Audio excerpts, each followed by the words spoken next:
So, as Brian mentioned, so the ministries is one side of what we do. The other side is saving lost kids. So, saving lost kids is pretty much a God calling to my life, and then it just kind of kept blossoming out, right? So our goal is missing, exploited, and sex trafficked children. You have to have all three of those pieces, because if you ever hear everybody's talking about sex trafficking now, it's the buzzword, right? If you're going to talk about sex trafficking, those children are missing, right? That's just the way it works. And exploited is a part of that whole picture. So you can't really talk about one without talking about the other. So, for example, does anybody here know how many children typically around Memphis are missing at any given time? 500? No, just around Memphis. You know, how many are missing this in the last 6 months around Memphis? Anybody got a clue? 20, you're getting close. So typically around Memphis, we got 10 children that are missing around, so let's say Shelby County. So they're almost always missing at all given times, right? So some of them we get back, some of them we still lose, and that's just at 10. But right now, we're thinking it's mostly thanks to COVID and the situations that are out right now. We're at 18. So 18 children are missing right now. And who are looking for those kids? Right? So most of Memphis doesn't have a clue that they're missing. Everybody says, well, law enforcement is. No. Law enforcement usually looks for them in the first 24 hours, 48 hours, and then it kind of trails off. Has anybody heard from them? Like, let's call the parents once a month and see if anybody's hurting. That's kind of where that goes.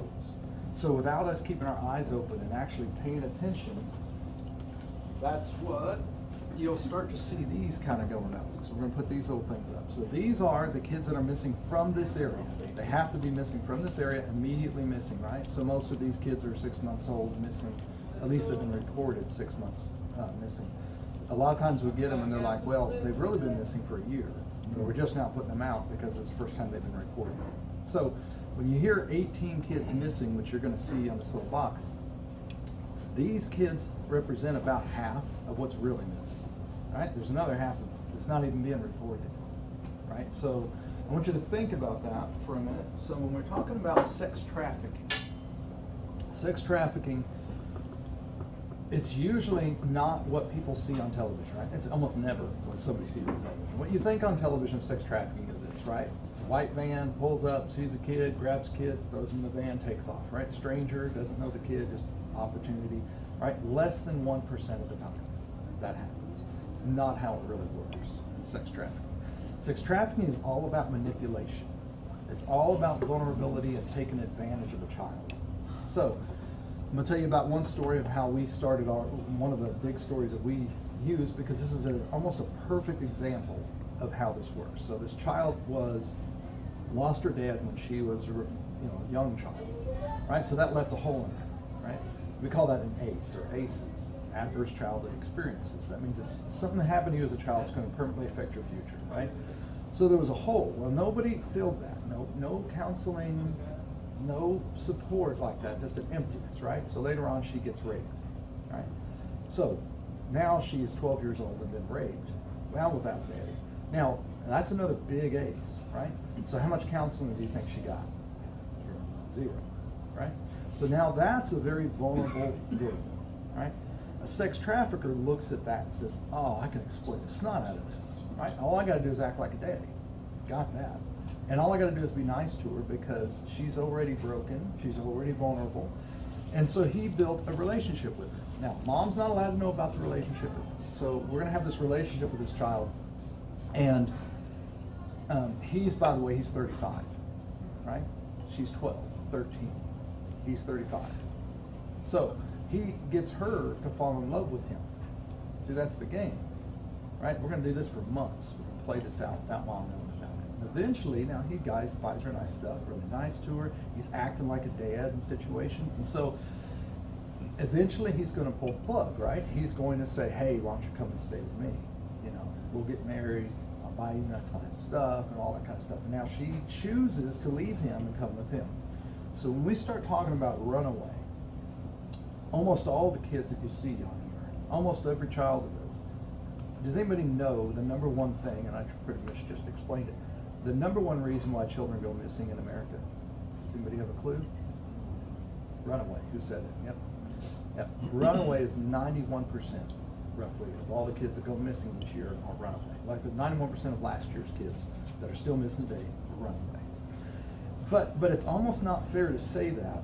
So say, would you consider that a kidnap? Like, I mean, Yeah, you see where I'm going. Yeah, because everybody puts it in their head, oh, they ran away, it's the kid's fault. No, wait a minute. Now, wait a minute. The 13-year-old being preyed on by a predator and ends up going away with him. True, it was a runaway. I mean, I agree, but that's not fair to say that. She was preyed upon. But what about the child that's being raped at home by dad, or exploited, or being sex trafficked out of the home, and they run away to safety because they're tired of being abused? All right, is that a runaway? I mean, it kind of is, right? But you have to start retraining the way you think about that. So most people, when they hear about runaway, that's all they think about is the defiant child that runs and blah, blah, blah. There's almost always something behind that story. And if you can rewind the clock and figure out what's behind the story, that's why we do what we do. So the way we do our mission is, yes, we have three parts of our mission, right? We prevent first, and then we try to rescue second. And then what do you do with them after you rescue them will be our third thing. And I think Brian's probably told you guys some about that. So the reason you do prevention first is because over 95% of it's totally avoidable.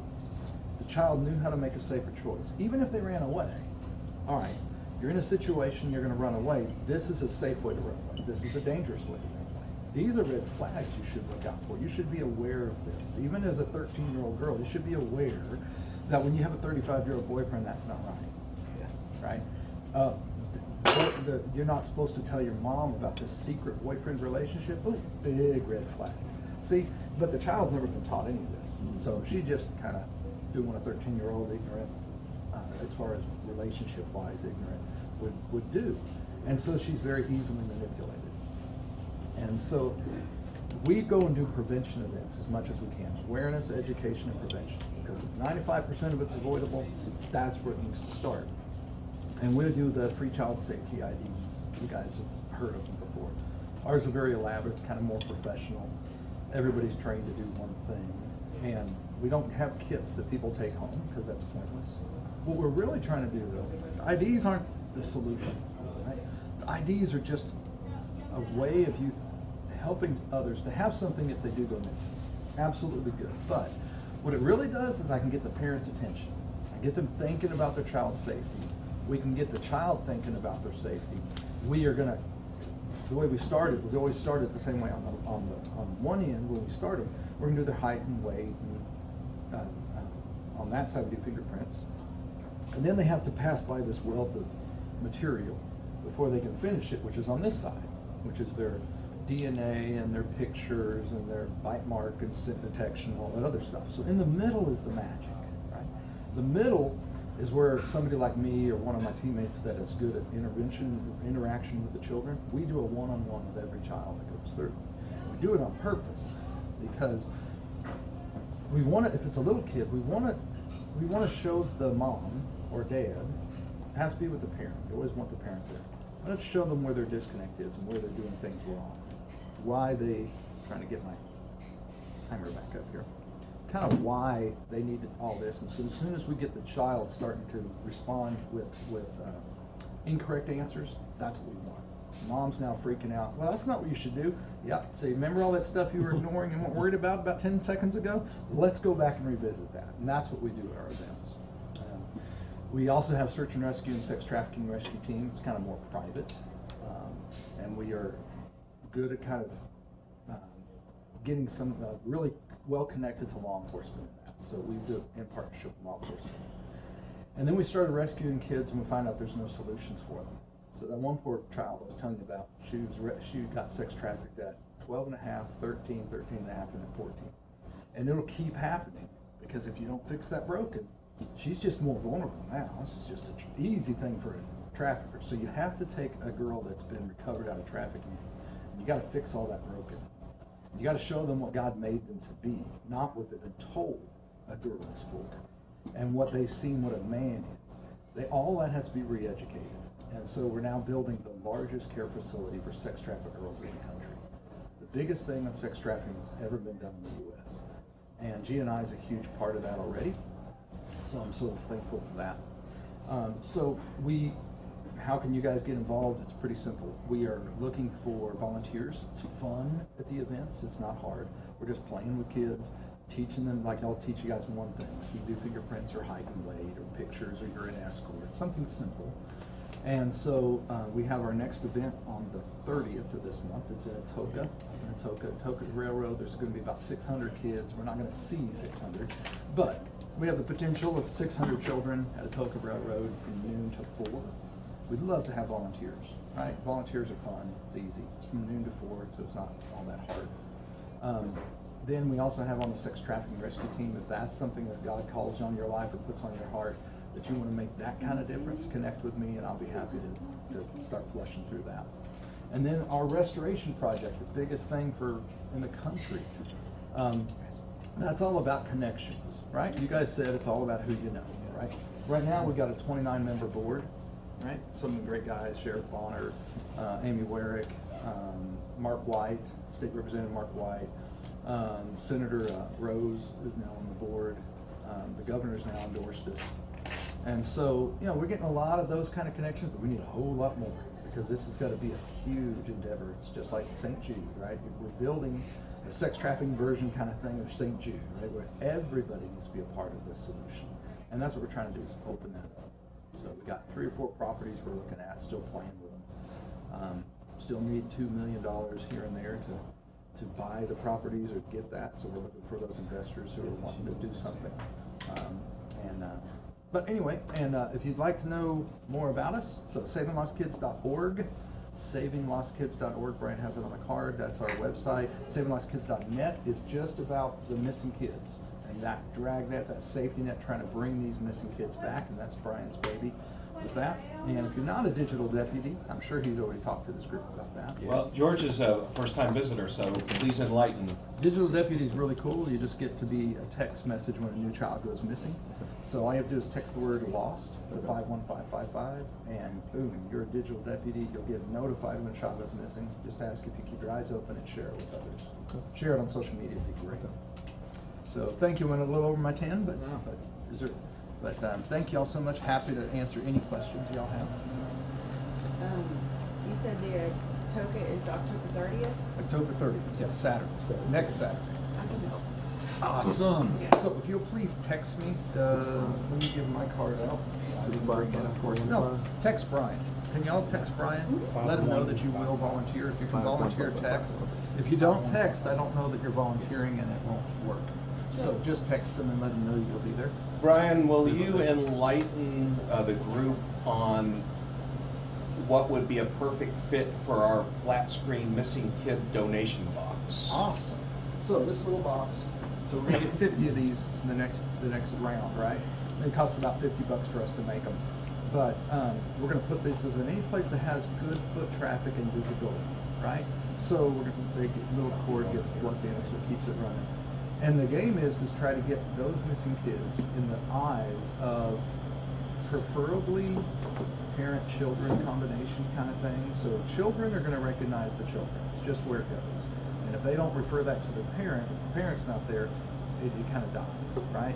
So we almost have to want to get a child and a parent together if we can. Otherwise, it's good for donations and stuff like that. But adults only usually will not recognize the kids like kids can. Yeah. So if you can think of any place, talk to them. Please talk to them if you get a chance. Say, hey, I work with this group, and one of our guys has a box of showing missing kids. Is that something that would maybe work here? And we're really looking forward for those 50 different places to put those in. So we've got a couple chiropractic clinics and a couple doctors' places right now that we're talking to. Brian, you've got a couple. Rehab, etc. is going to put one in a Bartlett location. What about like pediatric places, like Awesome. kid dentistries? Absolutely. There's a dentist that we sat with at the last chamber meeting that we'll need to get with. Kid dentist is a perfect. That's great idea. You're channeling it, bro. Yeah. That was that. Well, yeah. So That's if you it. guys can think about it, we're trying the corporate side of things like Target, but that's corporate. That's hard. We're talking about local here. So the question I have is, all right, Yeah. so say you're just for that deputy. Mhm. I know the whole lost kids, like, I don't have any, I guess, belief that I'm ever gonna see these kids.